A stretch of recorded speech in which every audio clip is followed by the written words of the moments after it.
Jadi secara global udah paham Pak ya. Puasa terbagi tiga, saumul umum, saumul khusus, dan saumi khususil khusus. Pada kesempatan kali ini atau kajian pada kesempatan kali ini judulnya adalah 3 tingkatan puasa. Kitab yang akan saya baca adalah kitab Ihya Ulumuddin yang dikarang oleh Imam Ghazali. Saya punya kitabnya di rumah 4 jilid. Cuman saya punya ringkasannya 1 jilid. Namanya Al-Mursyidul Amin ila Mau'izatil Mukminin. Ada yang menyebutnya Al-Mursyidul Amin, ada yang menyebutnya Mau'izatul Mukminin. Sama aja ya, kitabnya itu juga. Nah, Mau'izatul Mukminin ini cuma 1 jilid.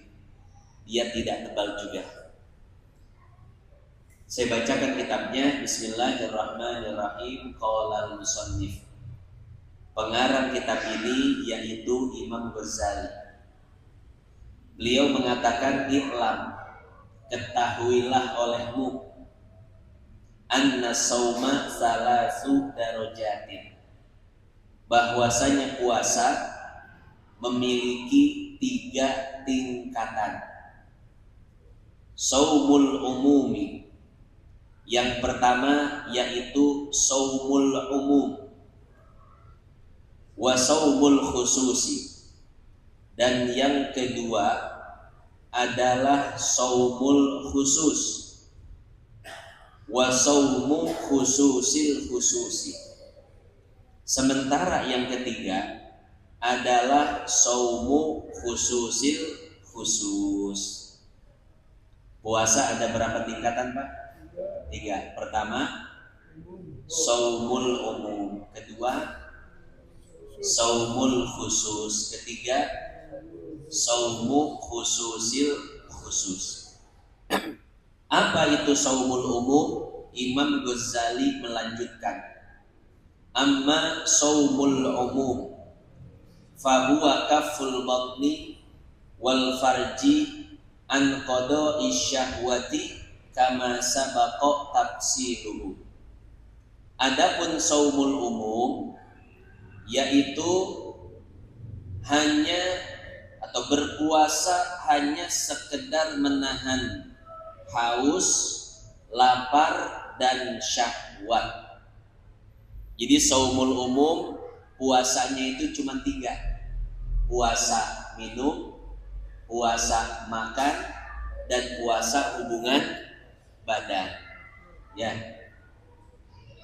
Wa amma saumul khusus, adapun puasa khusus, fahuwa kaffus sam'i wal basari wal lisani wal yadi wal rijli wasairil jawarihi anil asami, yaitu menahan pendengaran, penglihatan, lisan, tangan, kaki, dan seluruh anggota tubuh dari perbuatan-perbuatan dosa. Jadi puasa khusus itu bukan sekedar menahan haus, lapar, dan syahwat, tapi juga menahan seluruh anggota tubuh dari maksiat. Wa amma saumu khususil khusus, adapun puasa khususil khusus, fasaumul qalbi, yaitu menjaga hati, bukan sekedar menahan diri dari makan, minum, dan hubungan badan, bukan sekedar menahan anggota tubuh dari maksiat, tapi juga dia menjaga hati. Hatinya itu hanya untuk Allah. Fasaumul qalbi anil himamid daniyati wal afkarid dunyawiyati wa kaffihi amma siwallahi bil kulliyati. Jadi puasa khusus ini dia hanya memfokuskan hati hanya kepada Allah. Di dalam hatinya itu tidak ada kecuali Allah saja. Tidak ada bayangan makanan, tidak ada bayangan minuman, tidak ada bayangan THR, pulang kampung dan lain sebagainya. Jadi dari terbit fajar sampai terbenam matahari, yang ada di dalam hatinya hanya Allah. Enggak kepikiran tuh nanti buka pakai apa, nanti akhir Ramadan beli bajunya kemana, dagingnya mau disemur, di sop atau diapain, nggak ada kepikiran Pak. Nggak ada kepikiran mau pulang kampung ketemu keluarga dan lain sebagainya. Kenapa? Karena di dalam hatinya hanya ada Allah. Kira-kira kalau puasa seperti ini kita bisa nggak? Nggak yakin sih.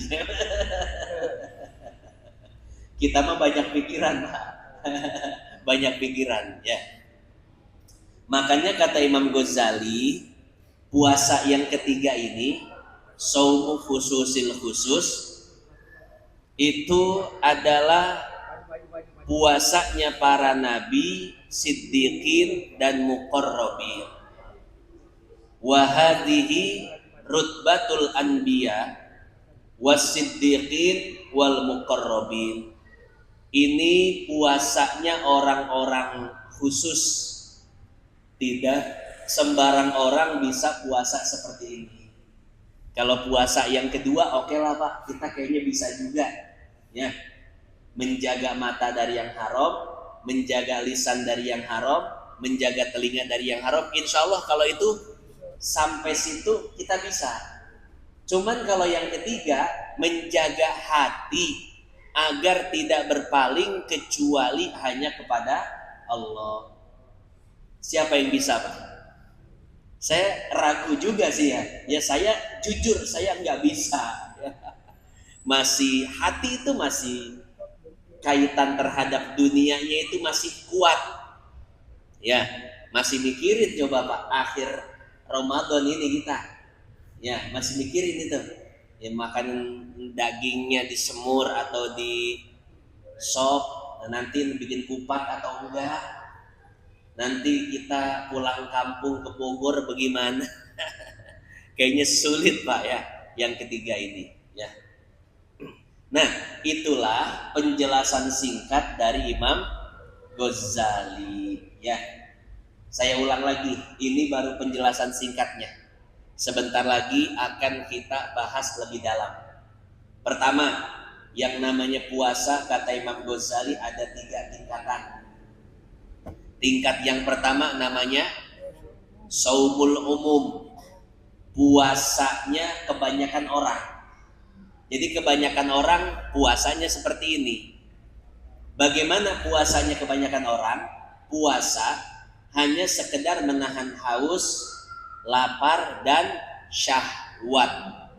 Cuman puasa perut dan yang di bawah perut itu aja. Sementara anggota tubuhnya masih bermaksiat. Matanya masih bermaksiat, lisannya bermaksiat, telinganya bermaksiat. Mungkin bahasa lainnya Pak, ini puasanya orang-orang yang enggak ngaji. Ya. Ini puasanya orang-orang yang gak ngaji. Orang yang gak ngaji Pak, menganggap puasa itu hanya sekedar menahan haus, lapar, dan tidak berhubungan badan. Itu saja. Coba Bapak tanya kepada orang yang gak ngaji, apa definisi puasa? Yang gak makan, gak minum, gak hubungan badan. Seperti itu ya. Makanya Imam Ghazali mengatakan ini adalah puasanya orang yang tidak. Nah ini adalah puasanya umum, kebanyakan orang seperti itu. Nah, bagaimana hukum puasa seperti ini? Dia berpuasa perutnya tapi lisannya bermaksiat, matanya bermaksiat. Kata Imam Ghazali, puasa seperti ini tetap sah. Sah Pak ya? Dia ya di siang hari Ramadan matanya bermaksiat, lisannya bermaksiat, telinganya bermaksiat, tapi kata Imam Ghazali puasa seperti ini tetap sah hukumnya secara syariat. Cuman dapat mengurangi pahala. Semakin banyak maksiatnya, semakin banyak pahala yang berkurang. Bahkan kalau maksiatnya itu teramat banyak, bisa jadi puasanya sia-sia, tidak punya pahala sama sekali. Ini sebagaimana yang disebutkan oleh Al-Imam An-Nasai dan Al-Imam Ibnu Majah di dalam sunannya. Nabi bersabda, kam min shaimin laisa lahu min siyamihi illal ju'u wal atash. Berapa banyak orang berpuasa tapi puasanya sia-sia. Tidak ada yang dia dapat dari puasanya melainkan hanya sekedar haus dan lapar saja. Jadi puasanya itu nggak ada pahalanya, Pak. Kenapa? Saking banyak dosa yang dilakukan. Mungkin kalau mata saja yang bermaksiat, pahala puasanya itu cuma berkurang sedikit. Kalau lisannya saja yang bermaksiat, berkurang lagi. Kalau telinganya juga bermaksiat, berkurang lagi. Jadi semakin banyak anggota tubuh yang bermaksiat, semakin banyak pahala yang berkurang. Jadi pengurangan pahala ini tergantung seberapa banyak maksiatnya, ya. Jadi kalau maksiatnya dikit, ya pahala nguranginnya juga dikit. Tapi kalau maksiatnya banyak, maka pahala yang berkurang juga banyak. Kalau maksiatnya teramat banyak, bisa jadi pahalanya habis. Makanya Pak, kalau maksiat di Ramadan ini bukannya saya nyuruh maksiat ya. Kalaupun harus maksiat, ya tipis-tipis aja dah. Maksiat tipis-tipis aja. Astagfirullahaladzim yang begini Pak, astagfirullahaladzim tapi begini. Ya. Nah jadi seperti itu.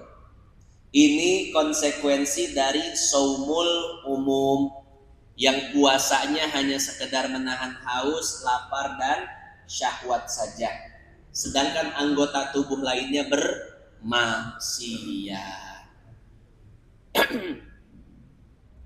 Sekarang yang kedua, saumul khusus.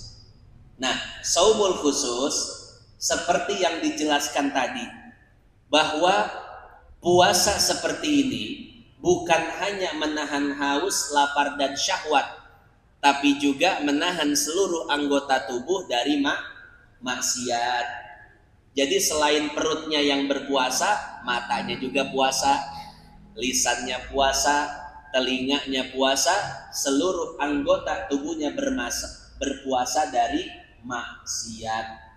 Nah, puasa ini adalah puasa yang sempurna. Puasa yang diridhoi oleh Allah Subhanahu wa taala. Puasa yang mana Allah mengatakan as-saumu li wa ana ajzi bih. Ini disebutkan di dalam Sahih Bukhari, Pak. Jadi di dalam Sahih Bukhari itu Nabi mengatakan seluruh amal ibadah pahalanya telah aku tentukan kecuali puasa. Puasa tidak aku tentukan pahalanya. Tidak aku beritahu saat ini kepada kalian. Kemudian Allah berfirman dalam hadis qudsinya, as-saumu li, puasa itu khusus untukku, wa ana ajzi bih, dan aku sendiri yang akan langsung membalas pahalanya. Bagaimana Allah langsung membalas pahalanya? Ini dijelaskan oleh Syekh Ibnu Hajar Al-Asqalani di dalam kitabnya Fathul Bari Syarah Sahih Bukhari. Beliau menjelaskan hadirin. Jadi nanti di padang mahsyar akan ada akan ada persidangan di mana Allah Subhanahu wa taala akan bertanya kepada setiap manusia, apakah engkau pernah dizolimi oleh seseorang ketika di dunia? Maka akan ada orang yang mengatakan, ya Rob, aku dizolimi oleh si fulan. Kemudian manusia lain juga mengadu seperti itu, aku juga dizolimi oleh si fulan. Ya Rob, aku juga dizolimi oleh si fulan. Ada yang mengaku tanahnya diserobot, ada yang mengaku harga dirinya dicaci, dimaki, dihina, ada yang mengaku pernah dipukul, ada yang pernah mengaku dan lain sebagainya. Maka Allah Subhanahu wa taala akan memanggil orang yang zolim tersebut. Wahai fulan, ketika di dunia engkau pernah zolim kepada si fulan, fulan. Dipanggil semuanya, Pak. Baik orang yang zolim atau orang yang dizolimi. Nah, bagaimana cara menghakimi atau cara penghakiman Allah di padang mahsyar nanti? Cara penghakiman adalah Allah Subhanahu wa taala akan mengambil pahala orang yang zolim, kemudian diberikan kepada orang yang pernah dia zolimi ketika di dunia. Pertama, pahala yang akan diambil adalah pahala sholat, Pak. Coba lihat pahala sholatnya. Ternyata pahala sholatnya ada, diambil oleh Allah dan diberikan kepada orang yang pernah dia zolimi.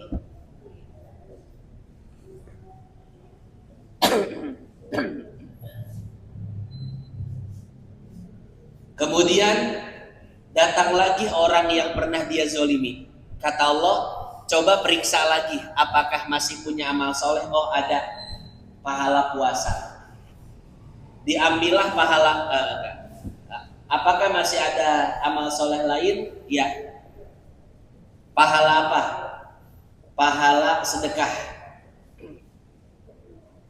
Kemudian diambillah pahala sedekah, diberikan kepada orang yang pernah ia zolimi ketika di dunia. Kemudian datang lagi orang yang pernah dizolimi. Kata Allah, masih ada nggak sisa pahalanya? Oh, masih ada. Pahala apa? Pahala baca Quran. Kemudian pahala baca Qurannya diberikan kepada orang yang pernah dizolimi. Jadi semakin banyak orang yang mengadu kepada Allah dizolimi, maka semakin banyak pula pahala amal ibadah yang diambil oleh Allah Subhanahu wa taala.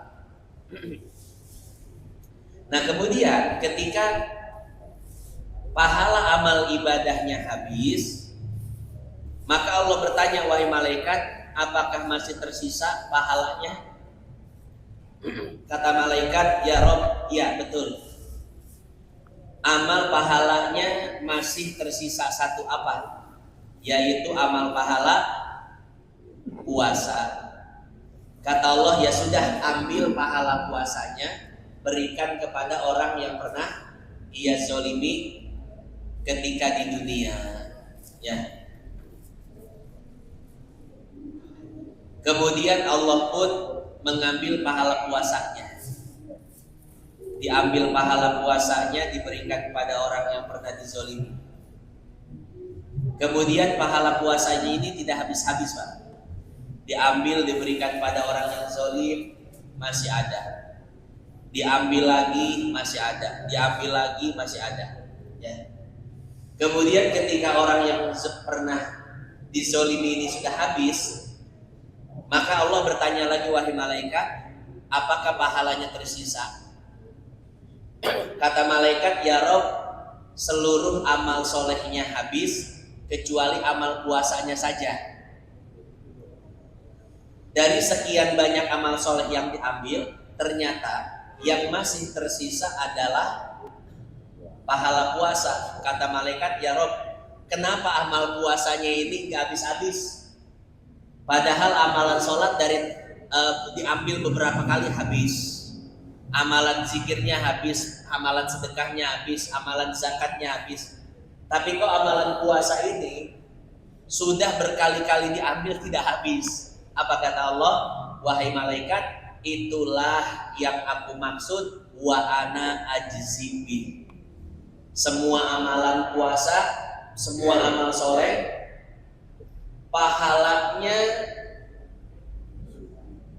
ditentukan kecuali puasa. Puasa itu aku sendiri yang akan langsung membalasnya. Kemudian Allah berfirman, wahai malaikat, apakah orang zolim ini sudah membayar seluruh kezolimannya? Kata malaikat, sudah ya Rabb. Kata Allah, ya sudah. Masukkan dia ke dalam surga berkat amalan puasanya. Nah hadirin jamaah yang dimuliakan Allah, inilah keutamaan shaumul khusus.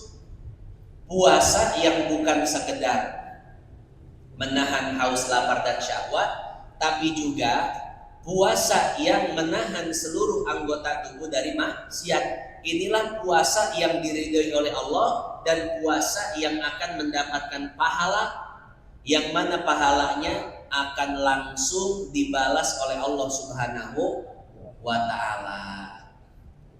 Jadi pahalanya itu nggak habis-habis Pak ya. Walaupun sudah dibayar sebagai ganti dari kezoliman-kezoliman yang ia pernah lakukan di dunia.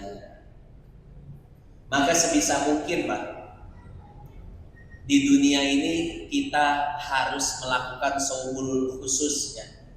Kalau shaumul umum aja kayaknya khawatir deh. Khawatir walaupun sah secara syariat, tapi khawatir puasanya tidak diterima oleh Allah Subhanahu wa taala. Tapi puasa khusus ini luar biasa ya. Puasa yang akan menjadi tameng kita di akhirat nanti agar terlindungi dari bahaya api neraka. Nah, kemudian pertanyaannya begini. Bagaimana caranya agar kita bisa mendapatkan shaumul khusus? Nah, ini dijelaskan oleh Imam Ghazali.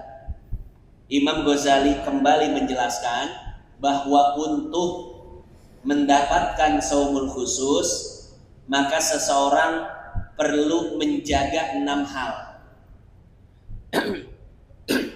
Kalau shaumul umum tadi yang dijaga cuma berapa? 3. Haus, lapar, syahwat.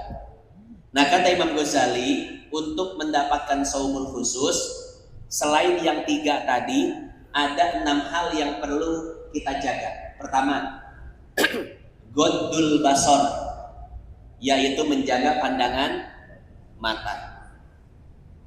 Yang kedua, hifzul lisan, yaitu menjaga lisan.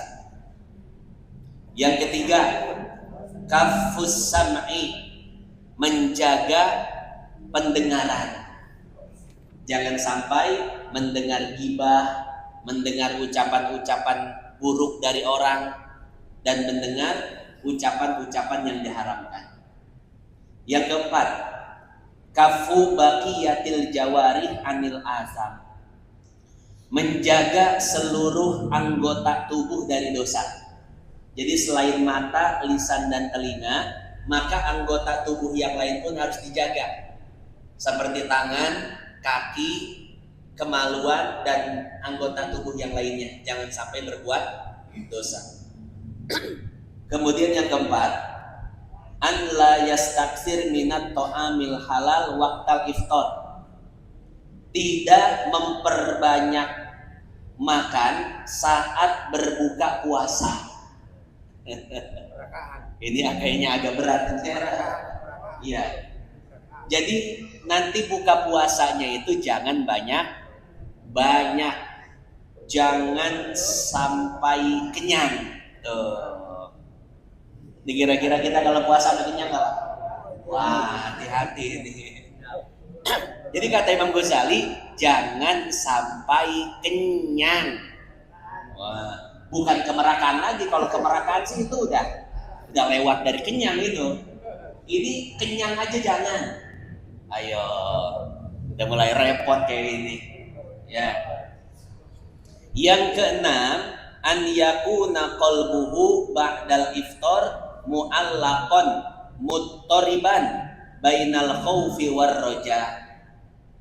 Setelah berbuka puasa, hatinya itu harus memiliki rasa khawatir. Apakah puasanya tadi diterima oleh Allah atau tidak diterima oleh Allah? Jadi Pak, ketika buka puasa itu bukannya happy-happyan, makan sepuasnya, bukan. Jadi setelah buka puasa itu kata Imam Ghazali, hatinya khawatir. Apakah puasa yang ia lakukan tadi dari terbit fajar sampai terbenam matahari, apakah diterima oleh Allah atau tidak? Kira-kira selama ini Pak, saat atau setelah berbuka puasa kita sering ngerasa begitu atau enggak? Borong-borong. Yang ada ingetnya besok ya, besok sahur sama apa nih? Ya. Jadi itulah 6 hal yang perlu dijaga agar puasa kita menjadi atau naik tingkatan menjadi shaumul khusus. Sekarang kita bahas satu-satu dari 6 hal yang harus dijaga. Pertama, agar puasa kita menjadi shaumul khusus, kata Imam Ghazali, perlu menjaga pandangan mata dari segala sesuatu yang diharamkan oleh Allah Subhanahu wa ta'ala.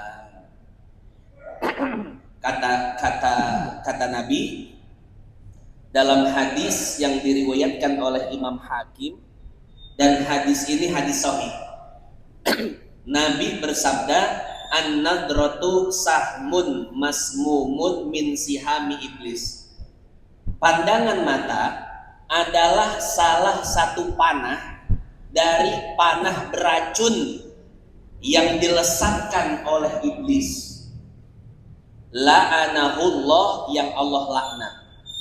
Faman tarokaha khaufan minallahi. Barang siapa yang meninggalkan pandangan mata yang haram semata-mata takut kepada Allah, atahullahu imanan yajidu halawatahu fi qalbi, maka akan Allah ganti dengan satu keimanan yang langsung terasa manis di dalam hatinya. Selama ini kita jadi orang beriman ngerasa manis nggak? Kayaknya biasa aja ya.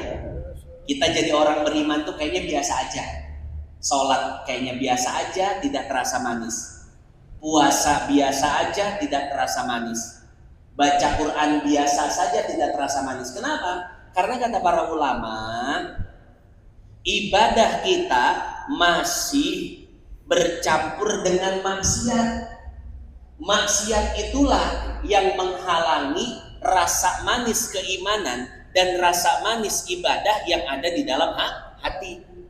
Makanya kita sholat biasa aja gak kerasa manis, baca Quran gak kerasa manis, zikir tidak terasa manis. Kenapa? Masih ada kotoran-kotoran maksiat di dalam hati kita. Ya. Nah, kata para ulama, hilangkan maksiat di dalam hati, maka seluruh ibadah akan terasa manis. Makanya orang yang hatinya bersih Pak, itu akan betah berlama-lama di dalam sholat. Sholatnya lama, sujudnya lama. Kenapa? Karena ngerasa manis sholatnya. Tidak mau bersegera untuk mengakhiri sholat. Orang yang hatinya bersih, baca Qur'annya pasti pengen lama, tidak mau berhenti baca Qur'an. Kenapa? Karena sudah merasakan manisnya baca Qur'an. Zikirnya manis, ibadah-ibadahnya lain pun juga manis. Makanya Pak, orang yang hatinya bersih itu ya ibadahnya itu betah, nggak mau cepet-cepet selesai ibadah. Kita kalau dikasih pilihan Pak, terawih 8 rakaat apa 20 rakaat, mau pilih yang mana?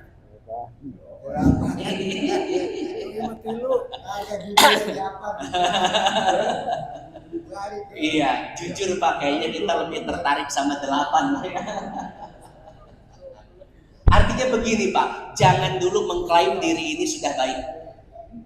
Jangan dulu mengklaim diri ini sudah soleh.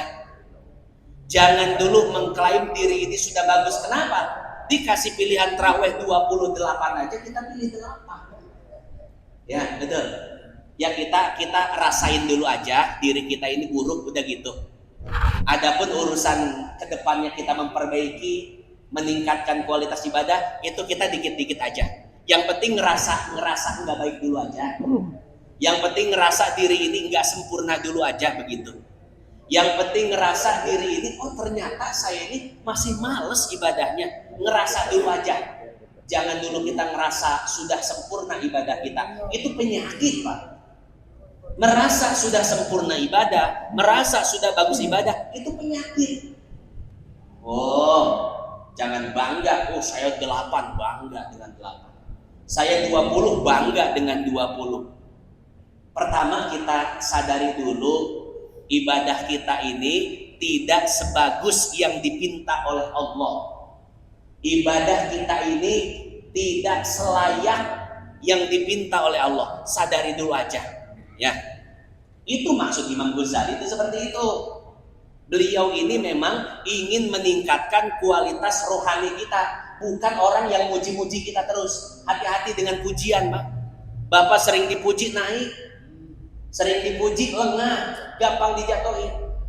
Ya, maka kalau ketemu orang yang sering muji-muji Bapak, sering semua Pak, ini orang setiap keputusan Bapak setuju semua sama perkataan Bapak, hati-hati. Ini tidak mendorong kita untuk meningkatkan kualitas kita. Ya.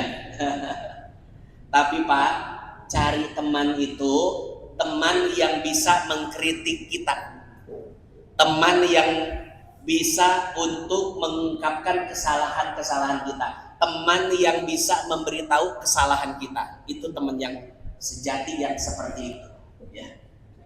Nah, jadi Imam Ghazali itu seperti itu. Imam Ghazali ingin memberitahu kepada kita semua bahwa ternyata kualitas ibadah kita ini masih sangat standar atau bahkan di bawah standar. Ya, bayangkan pertama untuk ibadah saja kita tidak merasa manis, betul ya? Apalagi dalam hal ruhaniyah yang lainnya. Ini perlu jadi PR buat kita. Nah, kata Nabi Shallallahu Alaihi Wasallam, jika seorang hamba dia menjaga pandangan matanya dari yang haram, maka akan aku ganti dengan keimanan yang akan terasa manis di dalam hatinya. Hadis sahih riwayat Imam Hakim. Jadi seperti itu Pak ya. Untuk mencapai saumul khusus, kata Imam Ghazali, hal pertama yang harus dijaga adalah ghaddul basar, menundukkan pandangan mata. Soalnya maksiatnya laki-laki itu di mata Pak. Kalau maksiatnya perempuan di mana? Di mulut. Perempuan ini maksiat utamanya mulut. Sementara laki-laki maksiat utamanya mata. Mata laki-laki dan mata perempuan beda. Jauh. Di dalam ilmu neuroscience, ilmu otak Pak, laki-laki itu sekali melihat itu bisa tergambar sampai 3-7 hari. Ya. Laki-laki ngelihat perempuan cantik yang sangat sesuai dengan kriteria yang dia inginkan, sangat sesuai dengan nafsu yang dia miliki. Ngelihatnya 1 detik Pak, tapi bayangannya bisa sampai 1 minggu. Laki-laki itu ketika ngelihat, walaupun sebentar, itu langsung screenshot. Tahu screenshot Pak? Iya. Langsung plek kebayang, disimpan di otaknya. Ini bukan kata saya, ini penelitian ilmiah, ilmu otak, neuroscience. Dan ini pernah terjadi kepada Nabi. Di dalam hadis sahih riwayat Imam Muslim, Nabi Shallallahu Alaihi Wasallam satu ketika di siang hari sedang berjalan dengan sahabatnya. Ketika Rasul berjalan, tiba-tiba Rasul tidak sengaja melihat wanita, Pak. Ini dengan catatan nggak sengaja ya. Kalau kita kan modelnya sengaja. Rasul melihat wanita tidak sengaja. Kemudian kata Rasul, wahai sahabatku, tunggu di sini. Aku pulang dulu. Sahabat curiga, Pak. Lah Rasul kenapa dia pulang dulu? Lama banget lagi pulangnya. Rasul pulang, ketemu dengan istrinya Sofia sedang bikin adonan. Kata Rasul, wahai istriku Sofia, cuci tangan dulu. Kata Sofia, Rasul emang mau ngapain? Udah, gak usah tanya-tanya. Akhirnya Pak, Rasul pun hubungan badan dengan istrinya Sofia. Sahabat tunggu di luar rumah, kok Rasul lama banget. Setelah Rasul berhubungan badan dan mandi, ketika itu siang-siang, Pak. Rasul setelah mandi dalam keadaan basah keluar rumah, mengatakan pada para sahabatnya, wahai para sahabatku, idza nadartum ilal ro'atin la tahil falyati ahlahu fa innahu yuzilu dzalik. Wahai para sahabatku, apabila kalian melihat wanita yang tidak halal bagi kalian, kemudian timbul syahwat kalian, maka hendaklah kalian bersegera untuk mendatangi istri kalian. Kenapa?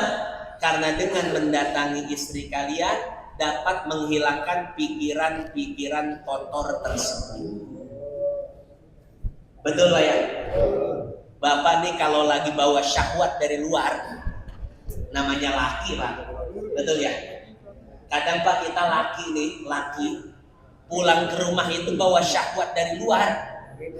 Ya. Karena ya tadi melihat perempuan yang tidak halal. Urusan sengaja enggak disengaja itu kembali ke pribadi masing-masing Pak ya. Orang soleh saja kalau habis dari luar rumah suka bawa syahwat. Masuk rumah ketemu istri. Kemudian dia menggauli istrinya. Ini kayaknya Bapak harus jujur Pak. Setelah hubungan badan sama istri, kira-kira pikiran kotor itu hilang atau enggak? Hilang kan ya? Nah, kalau Pak Haji berkurang dikit.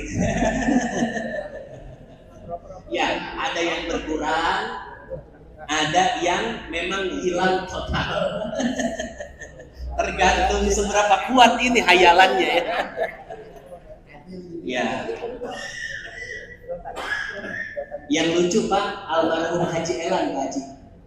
Almarhum Haji Elan ini kan orangnya belak-belakan ya. Ketika ngaji itu beliau jujur bertanya seperti ini, Pak Ustadz, bagaimana hukumnya berhubungan badan sama istri tapi membayangkan perempuan lain?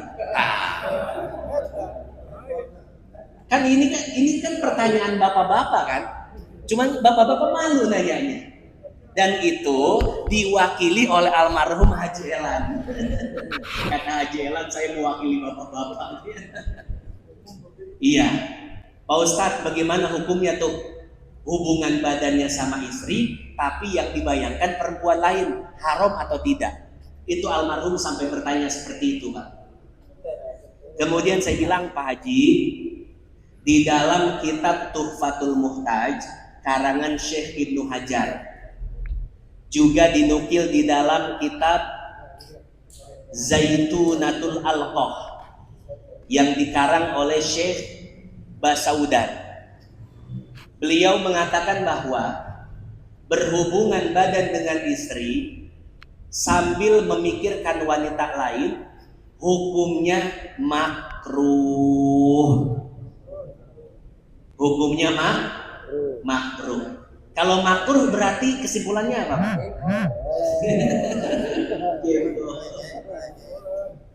Ketika saya bilang makruh, ada yang nyipulin, otak berarti boleh. Otak berarti nggak haram. Ya. Jadi Pak, secara hukum fikih ya, secara hukum fikih tidak haram, hanya sekedar makruh. Tapi secara ilmu tasawuf, ilmu adab, ilmu tazkiyatun nufus, itu namanya mazmum, tercela. Orang yang melakukan itu terhadap istrinya berarti dia berkhianat kepada istrinya. Selingkuh batin. Selingkuh zohir sih enggak, selingkuh batin. Nah, hati-hati Pak. Ya. Selingkuh zohir enggak, dia tidak melakukan yang haram, tapi batinnya yang selingkuh. Kira-kira kalau disebut selingkuh batin, setuju nggak Pak? Bapak sering nggak selingkuh batin? Ya, alhamdulillah ngaku. Ya.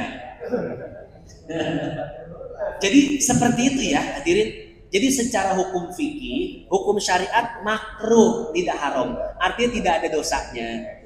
Cuman secara ilmu batin, ilmu tasawuf, tazkiyatun nufus, adab, etika, estetika, ini namanya pengkhianatan, tercela, mazmum, akhlak yang buruk.